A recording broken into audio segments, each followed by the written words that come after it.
Hello and welcome to the Gambling Files podcast, the podcast that doesn't often accept unsolicited emails, but in this instance it did. I'm just sorry that Fenton's not here to enjoy the fruits of that. I'm your host, John Bruford, not joined by your other host, Fenton Costello. He's busy being a top executive somewhere. Honestly, it's anybody's guess what he's doing, but I bet he's doing it very, very well.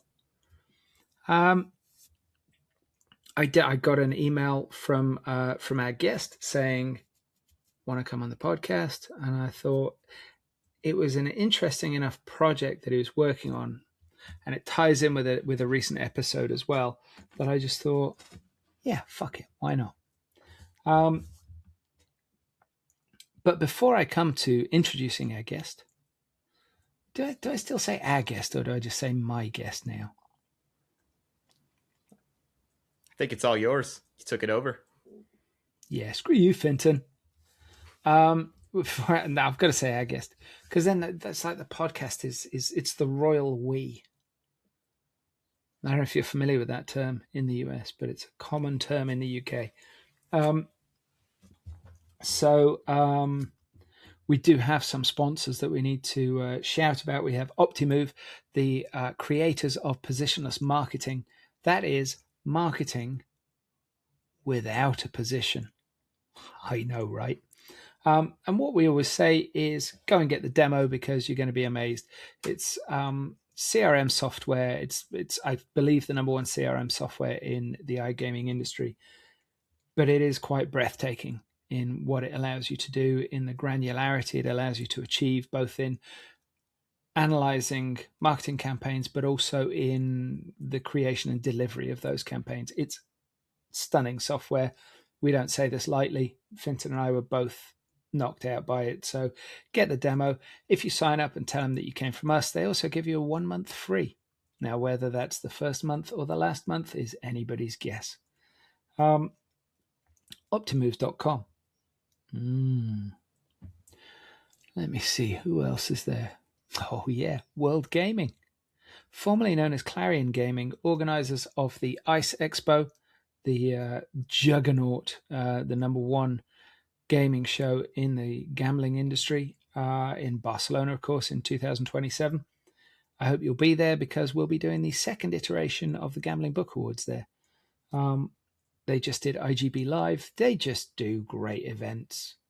They do. They're just so good. They're so good. I'm not dissing any of the other events places out there. There's some great events in the gambling industry. There's a lot of events in the gambling industry. But ICE remains the benchmark, and for good reason. And that's what Clarion do. Finally, last but definitely not least, it's our newest sponsors. Would I describe them as our loveliest and fluffiest also? I'm not sure. I'm not sure if that applies. But today's episode is brought to you by Gaming Laboratories International. GLI is a world-class testing, inspections, and certification company committed to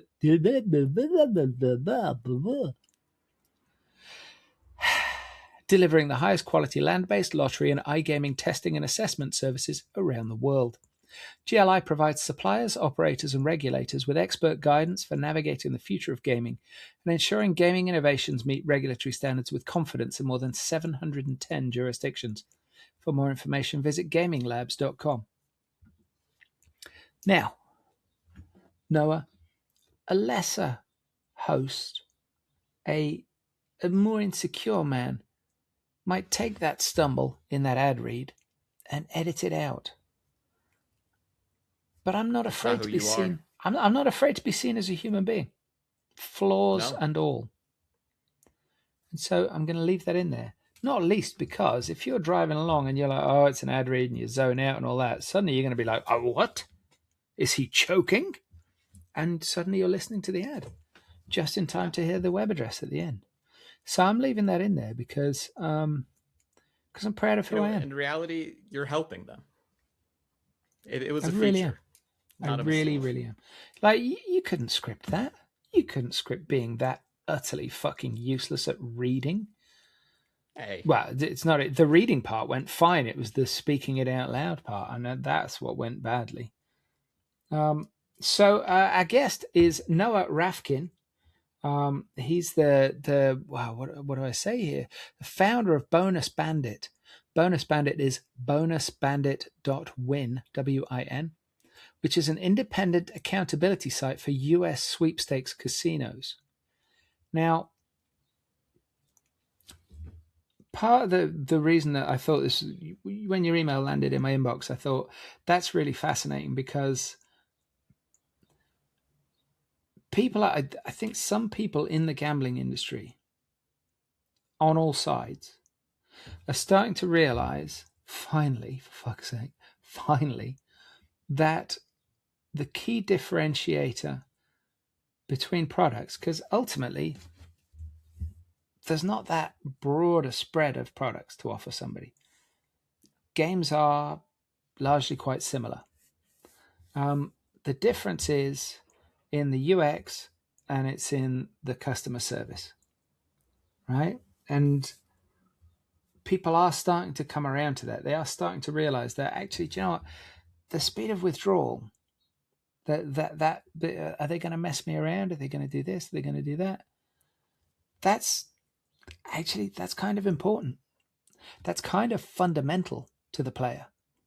It's It not is. what odds you use. Somebody else might offer better odds, but if they're going to dick around and make it difficult or put obstacles in the way of you actually taking your money out, I don't know about you, I would accept worse odds for better service. Yeah, absolutely. And that's sort of what we factor into our own reviews. The biggest thing is like, can you actually get your money back out? And especially in the sweepstakes industry, which I'm sure we'll go into, it becomes even more important just due to the landscape. But So let's start at the beginning because Finton might listen to this, and he loves a good origin story, right? So that's I hope I'm okay to ask you this, right? But how old are you now? I am 21 years old. 21, dude. 21. It's kind of depressing. Was What that? was I? What was I doing when I was 21, Noah? I was flogging my guts out for a publishing company that couldn't have cared less. Anyway, that's by the by. How long's the site been running? So we've been up and running for about 2 months now. We launched late May as sort of a soft launch, and we've been picking up since June, and been going strong ever since. Okay.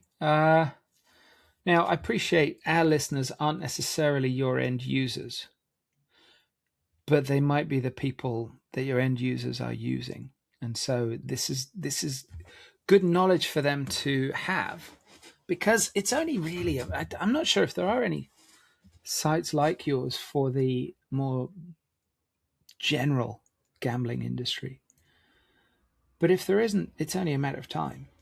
Um, and it comes back to what we were saying. So I mentioned earlier that this sort of ties into a previous episode. We did an episode 2 weeks ago, I think, with a lovely guy called Patrick J.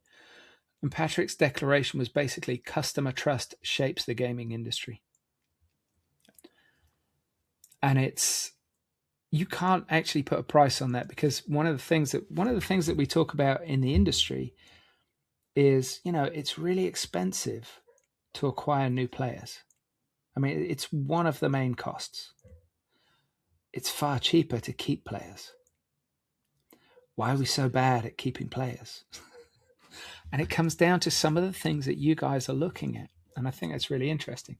What motivated you to start the site? Was it like bad experiences yourself or what?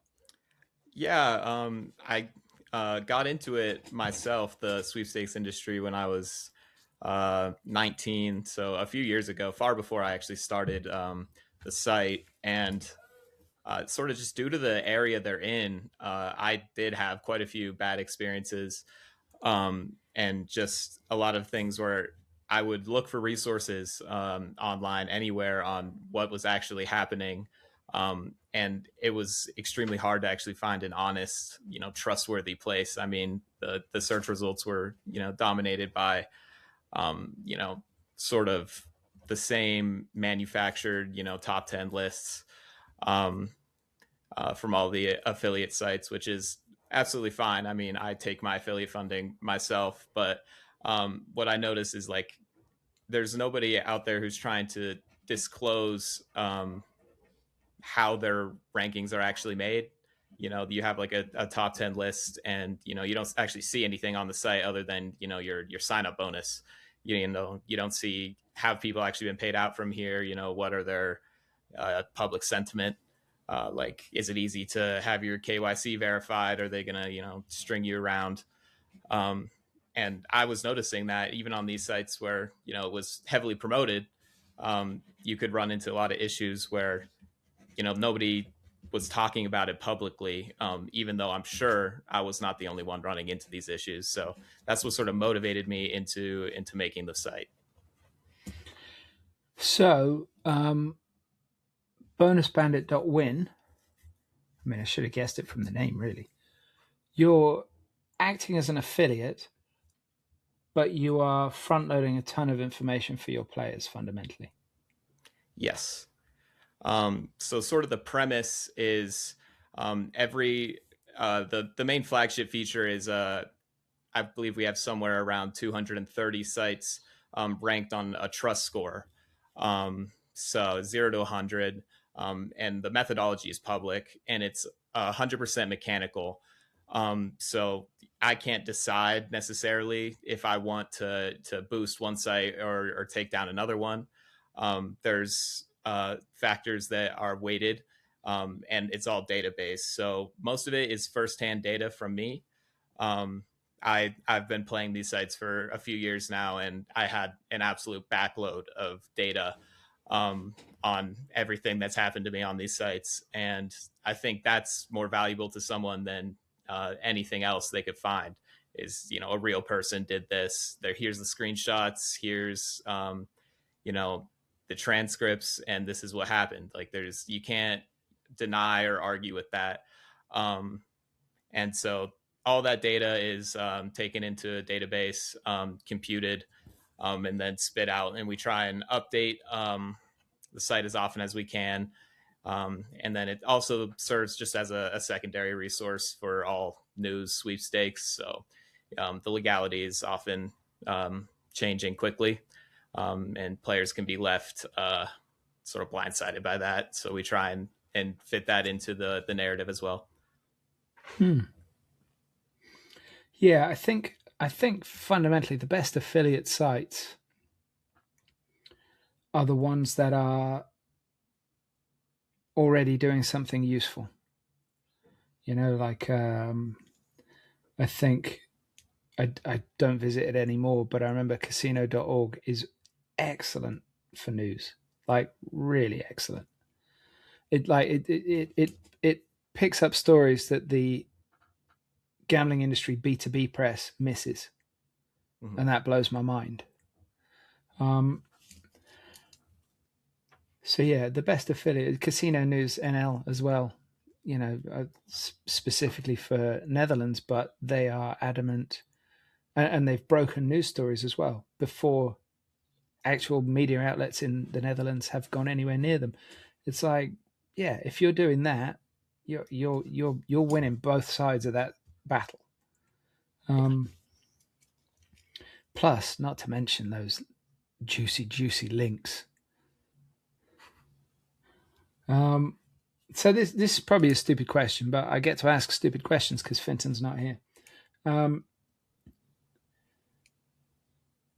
pretty sure I know the answer because you're an affiliate. But what if, say a site that you've had great experiences with, and on your site it's like, these guys are great, 98% payouts, hardly any disputes, blah blah blah. Could they come to you and say, can we use those stats? Can we use those stats on other affiliate sites we're working with, or is this something that is exclusively for you?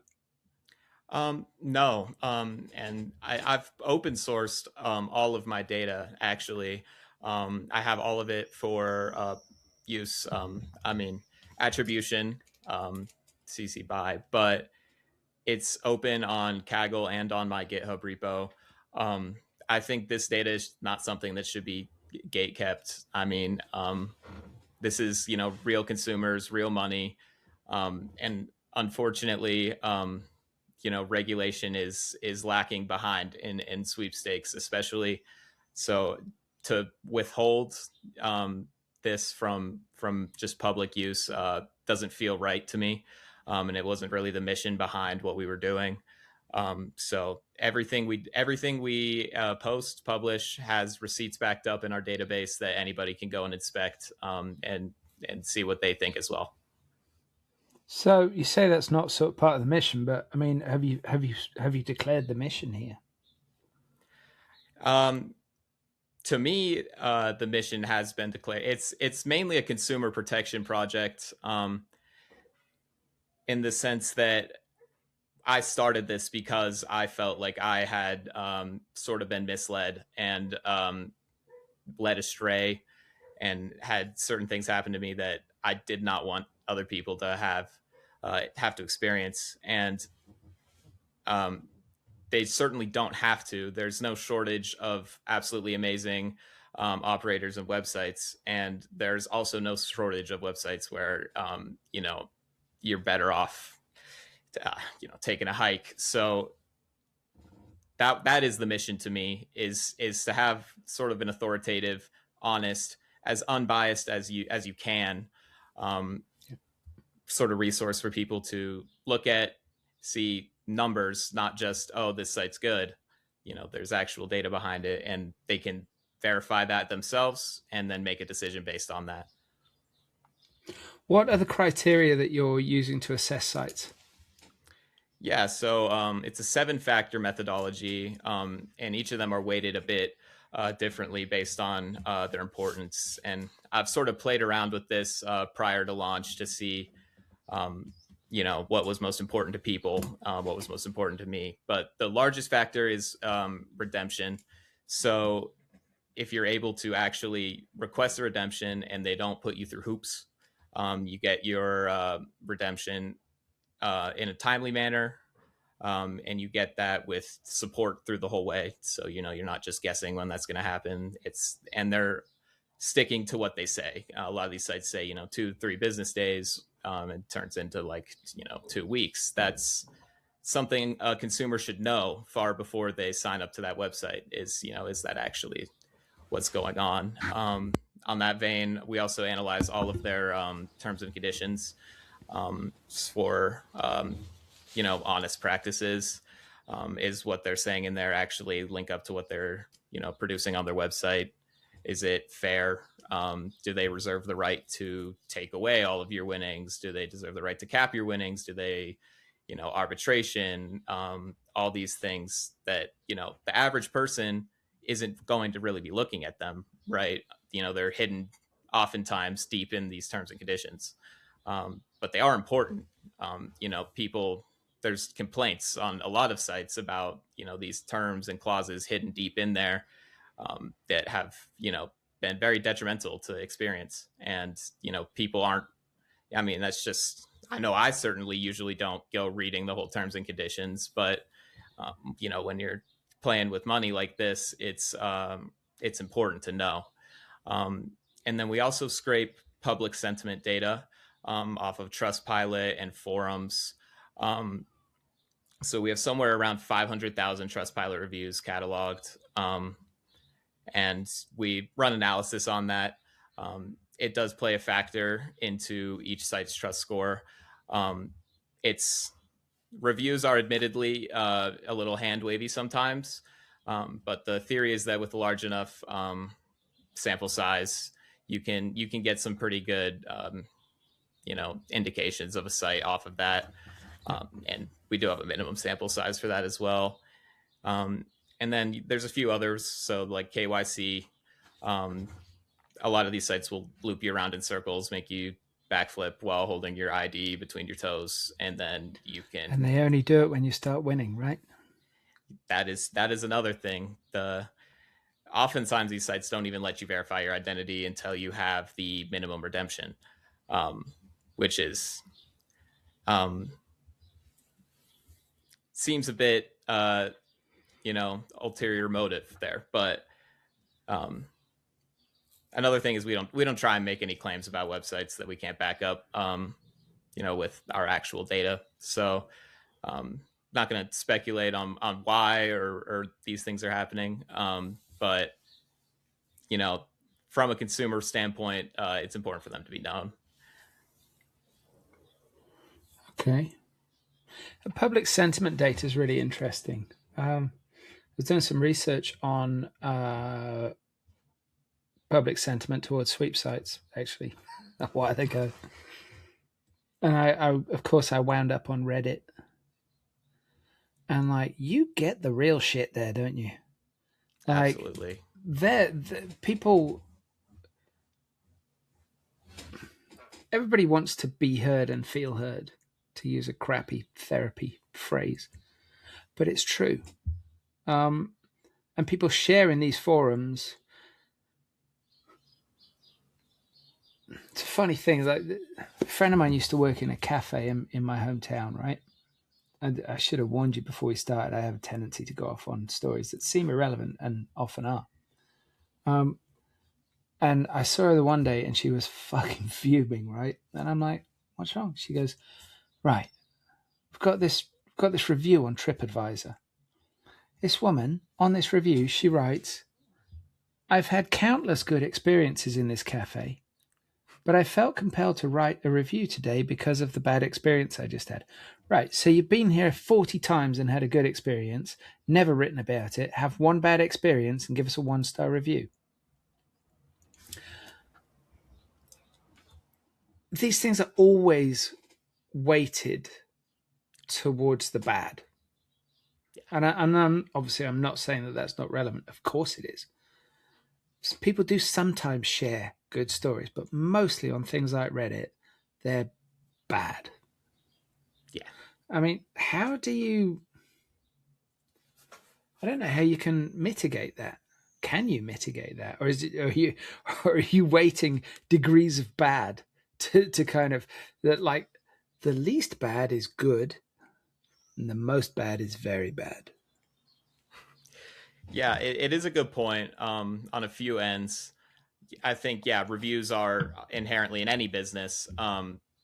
People are more inclined to leave bad reviews when many people don't have a good experience to say, I'm going to go leave a fantastic review for this site. They only pull out their phone when something bad has happened to them, which is just inherent to how reviews work. And similar to that, there's also sort of a good amount of people who leave a bad review on something that is inherent to how gambling does work.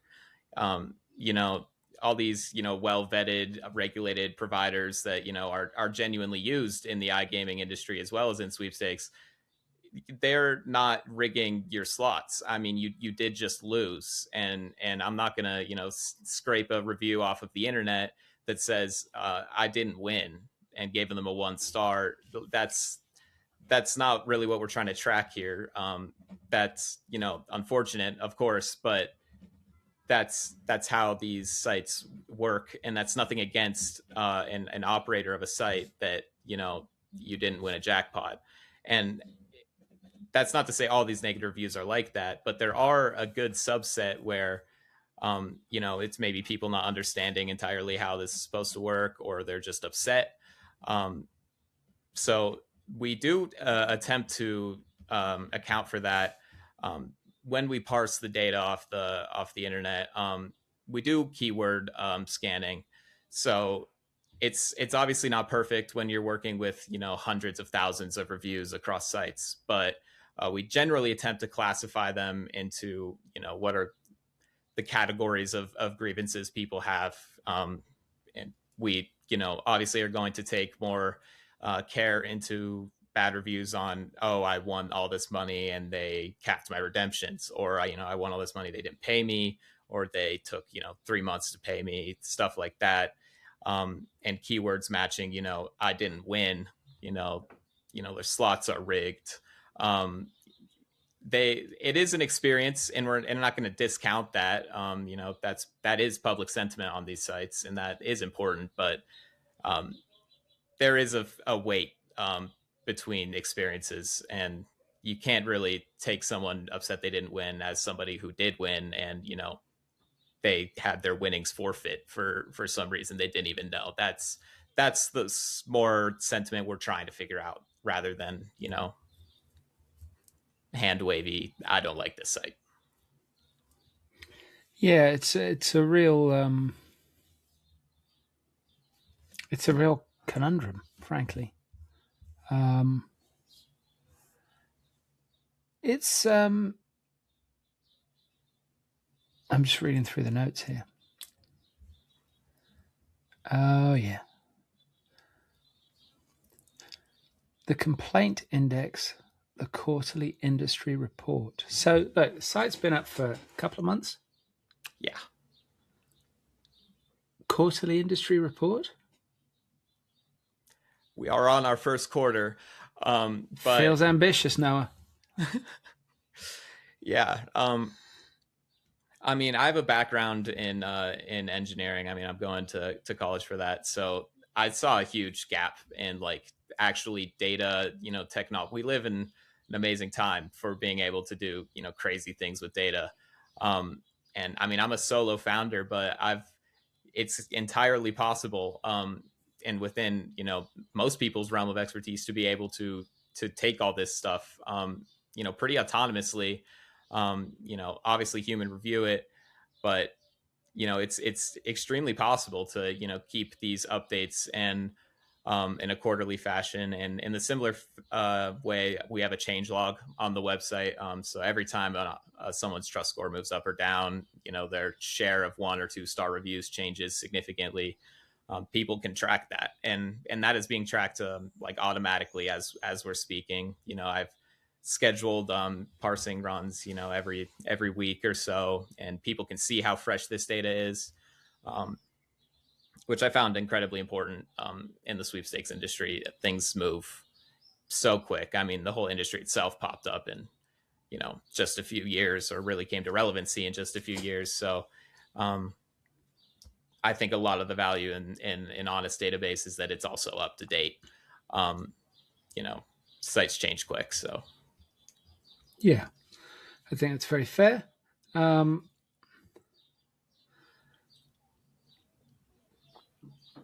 We've talked, or you've talked about cash out problems. Now,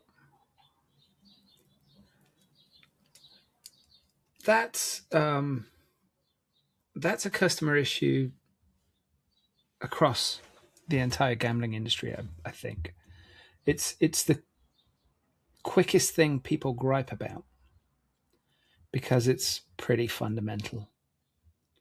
They've got my money. Now, have you obviously you said earlier that a lot of what's in the database early doors, and tell me if I use too many English expressions here, is from your personal experience. Did you see a lot of commonality across sweep sites in things that were not done well? That might be in the redemption process, or it might be in the sign up process, or whatever. But are there things that you're seeing a lot of? yeah, there are definitely some themes that you pick up on, and I think you poll any longtime player on this, they're all going to say pretty similar things.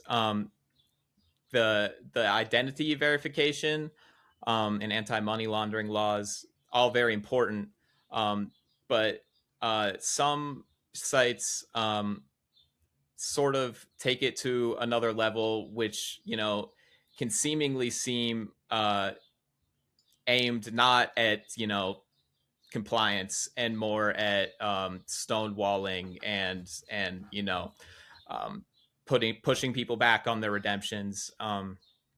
Like, for example, we talked earlier on how some sites don't even let you verify your identity until you have made a purchase or have the minimum amount to cash out. So they're Nothing absolutely, dodgy in that. yeah, they're absolutely willing to take your money. But the second you want to, take some of that back out, they are going to have to make you jump through a ton of hoops. And some of it, I mean, it's all, legally and sort of intellectually understandable what they're doing. But it's sort of the methods in which they get into how they do it. A lot of these sites will ask you to take a selfie holding your card you made the purchase with or you're trying to redeem with. Cover these numbers with a paper, don't cover these, and then they'll still find some way to say that wasn't good enough. And you can run in circles, and I've certainly have run in circles on what they find acceptable. That's amazing. Like for address verification, some sites will take, like a lease agreement as proof of address. Some sites won't. Some sites will take a bank statement. Some sites won't. There's a lot of sort of inconsistencies and like just why is this happening that goes on with that. And that's what I've experienced significantly, and that's been mostly the main gripe I have, which turns into a gripe with redemption because obviously they aren't going to let you redeem without that. Another thing is sites are getting increasingly bold with their terms and conditions. So with sweepstakes, the way they're allowed to operate is you do get free to play ways. So, you get, your coins for logging in every day, and there's certain things, giveaways and whatnot.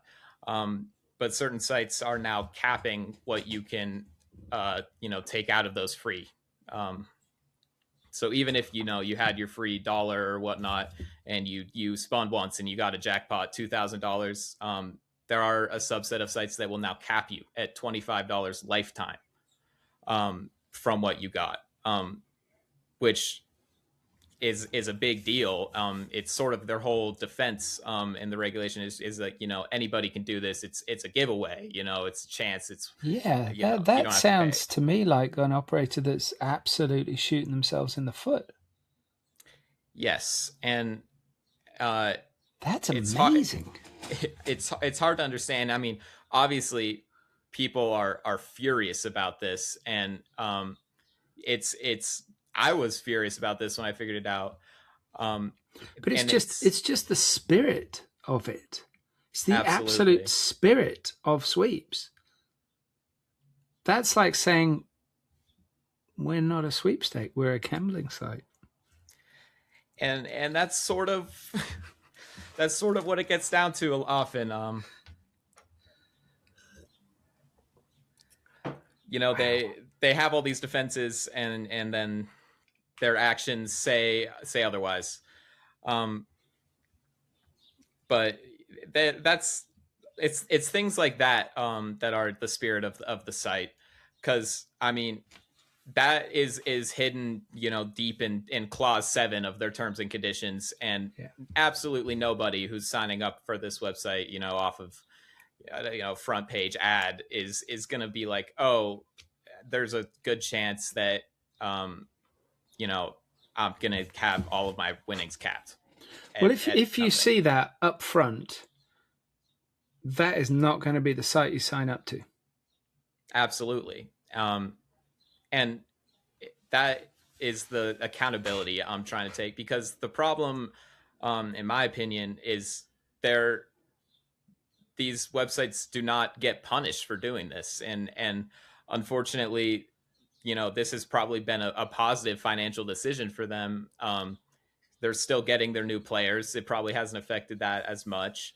And, now all these free coins they're giving out, which presumably is sort of a topic of contention in sweepstakes on how you convert that. it's basically, moot. It's But what's really interesting here is what you're talking about is operators that are both claiming legitimacy and acting on the freedom that they have because they're not regulated. absolutely. That is pretty wild. I've got to be honest with you. That's like part of me's like admires the brazenness of that, and another part of me thinks, well, when regulation comes, these guys are screwed. Yeah. And there are plenty of good websites that, despite not much enforcement or regulation that is enforced, they do have good practices, and you can go to customer service and they don't try and loop you around. I mean, it's not like this industry can't be sustainable and profitable while being an honest website. It's just currently there are no incentives, other than maybe being the website that's known for doing that, to actually end up doing that. And these sites I mentioned before that cap your winnings, there's 15 sister sites, and counting. I'm sure by next month there's probably going to be two more. Um, When you say sister sites, we're talking about effectively the same site, different skin. Yes, same Wow. same UX, just different name, a little bit different graphics, but same game providers, same payment providers, same company, same support. Um, and yeah, it's hard to justify in my mind why we are doing that, if not to just be like running away a bit from what's going on your other sites, or producing some sort of wall, between regulation catching up to you, and um, your revenue. So I think a lot of it is, the way sweeps are being cracked down on is cease and desists, and very specific lawsuits against sites. So once the site gets sued or told to stop in a state, that doesn't mean you can't start a new site and keep doing it there. Um, so I think it's a multi-edged sword for why they're doing it, but it's it's hard to justify in my mind, and a lot of people don't even know. It might be like, this looks similar, but it's a new site, right? So people should be informed that 10 of these sites they're playing on are actually all going to the same company. Yeah. Will they care? You'd hope Uh, so, but it's people want minimum hassle, maximum entertainment for the minimum hassle, and people can be really friggin' lazy. yes. Hmm. Hmm. Okay. Yeah. And I've had a lot of issues with this particular family of sites as well. Um, they so in Colorado, there's data privacy laws, where all of your transactions and financial um, data, they have to keep that, for a multitude of reasons for them, but for privacy they have to keep that, and upon request they have 90 days to give it to you. um, and all of them in their privacy terms, they have this, they acknowledge it, they're operating in these jurisdictions where that's applicable. um, I think something, the stat line was something maybe 10 out of, back when I was requesting my data, there was probably like 12 of these sites, they pop up, but like 10 out of 12 had privacy emails that bounced, like they did not exist. um, and uh, I got through on some end, and then 90 days later, after this had passed, so it's now we're, um, you know we've broken this data privacy law. They send me an email, hey, we need a selfie with your ID, you know, to give you any of this after 90 days. And um, it just begs the question of, you know, they like, this can be done the right way. People are doing it. And like, I did the same request to countless other websites. Majority responded in a week with this data, you know? So, and I mean, these sites I'm talking about are popular, you know. A lot of people use them. More people sign up every day, and you know, nobody's aware of what's going on behind the scenes. This I'm just I'm glancing through the notes while you're talking because I mean it's really really interesting. Um, and I've got a couple of questions to come back to, but one of the notes that you sent was, and this ties into what you were just talking about the sister sites, a network of sweeps brands you traced back to a handful of LLCs. Tell me that story, please. Absolutely. So, I mean, it is just I'm the going to story I settle was. in for this. Yeah, it was just the story I was telling you. And so the only reason I went down this rabbit hole is because, you know, I wanted my data, and it felt insane to me that they could just have all these privacy emails bounce, and you know, even their parent company emails were inaccessible. So for all intents and purposes, it was borderline impossible to actually contact these companies in this sense. And so I was like, how can they do this? How can they just like be able to these are huge sites, you know, and it's dumbfounding they can be able to have all this, you know, obviously questionable things happening. So I dug in, and they're operating under two different LLCs, organized by the same person, you know, same skin, obviously the same people, undoubtable. You know, one of them has like 10 sites, one of them has like 5, and they're both registered in a small town in Wyoming that has more LLCs registered than it does residents. And the reason they do that is there's the most opaque business laws there in the U.S. So you can't see anything about them. You know, you can't see any of their revenue. You can't see who actually owns the company. You can't see really anything, which a lot of other states do allow you to get, even if it's behind a paywall. I mean, it's completely impossible there, um, which is, you know, it's done for legitimate privacy reasons as well. But when you see that happening with, you know, sites like this where transparency is kind of important. People want to know what's happening with their money, or if something goes wrong, they want to be able to know how they work up. And, you know, when you're met with a brick wall at an email, then a brick wall at the parent company's email, and then a final brick wall at the company registration itself, it, you know, it begs the question, what's even going on here? It's not a So great sign, is it, really? no, and it's sort of uh, interesting because I think a lot of these sites are sort of doing this in preparation for you know, legislation coming down. You know, it is whether this becomes more regulated or completely banned. You know, things are changing rapidly, and this, you know, network of companies itself has quite a few pending, you know, state lawsuits from attorney generals in the U.S.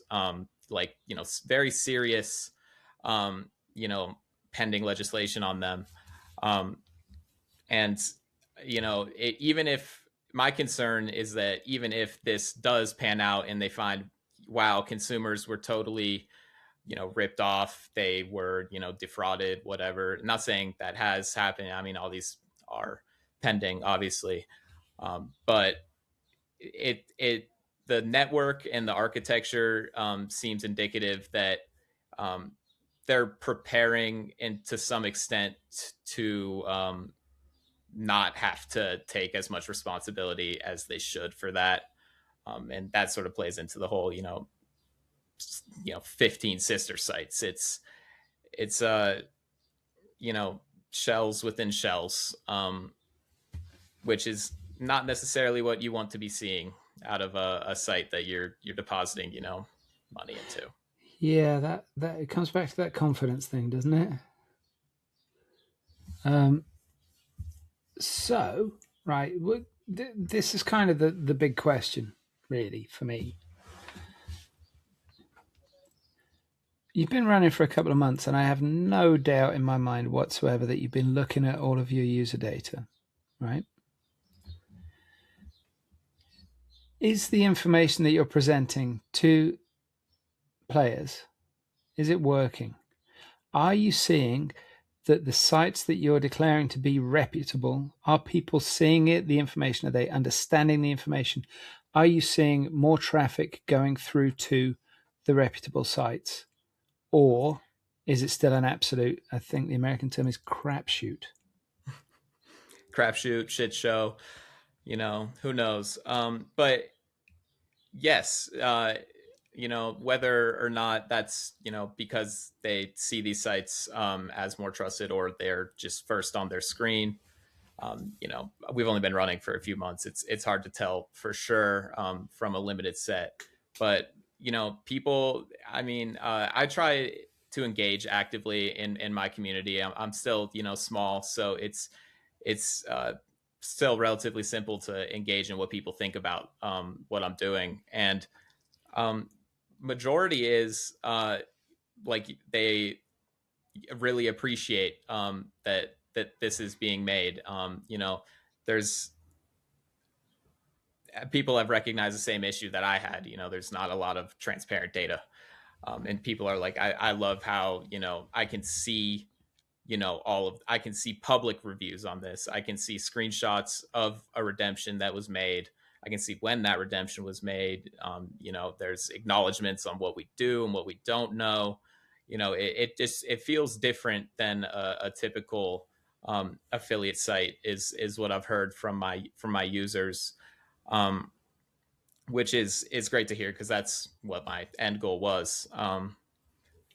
So obviously there's people that disagree with my rankings. That's, people have their picks, but overall I think people resonate with the methodology, and they understand that there is a gap there.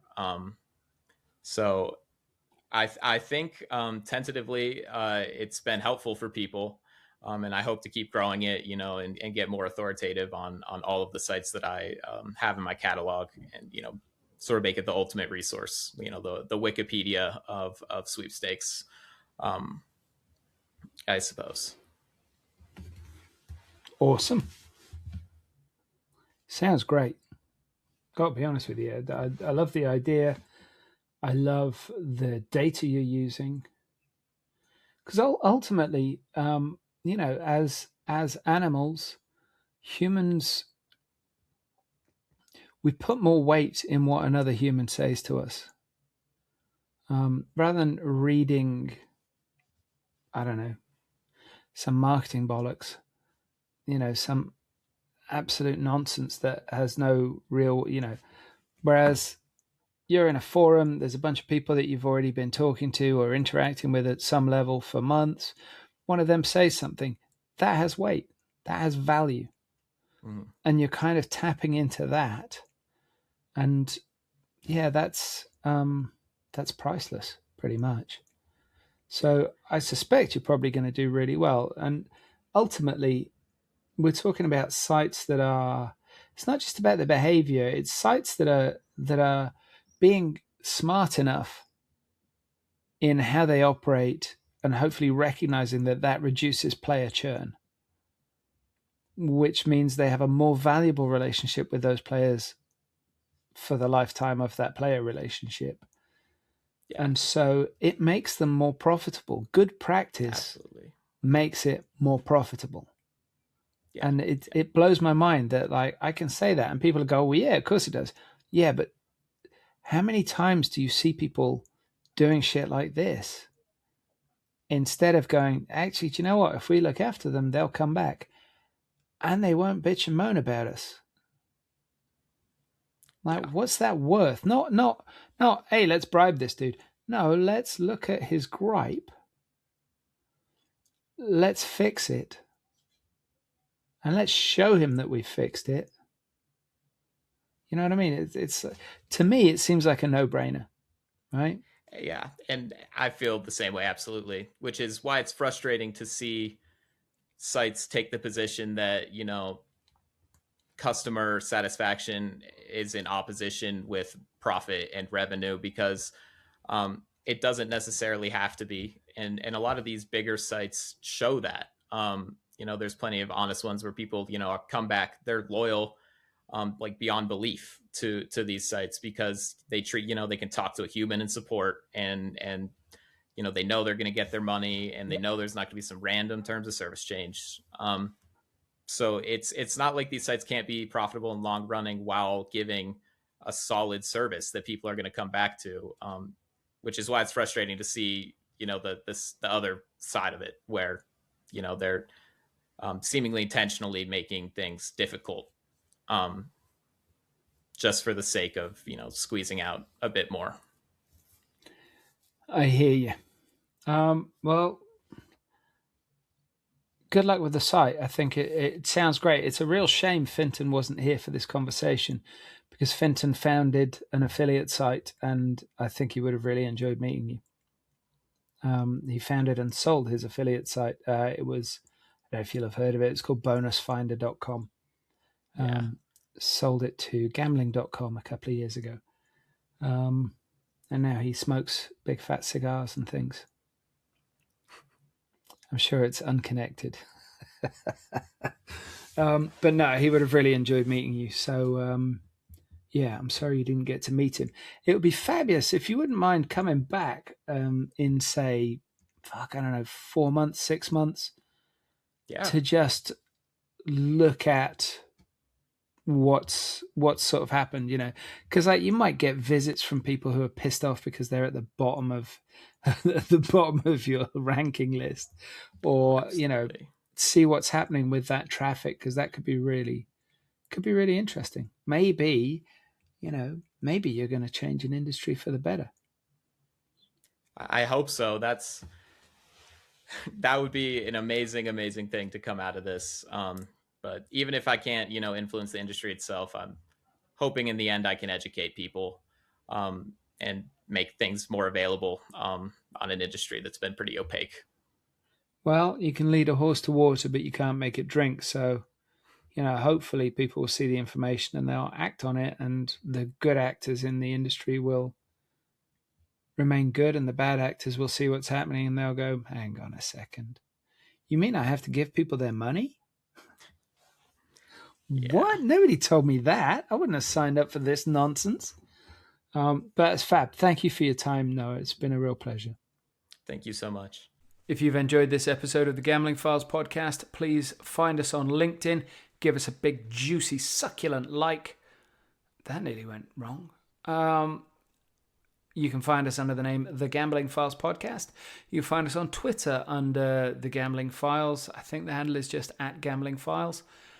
You can connect to myself, John Bruford, or Finton Costello, also on LinkedIn. We're also both on Twitter. And you can find all of our previous episodes at www.thegamblingfiles.com. If you enjoyed it, please share, tell your friends, tell your family, tell your colleagues, and we'll see you next time.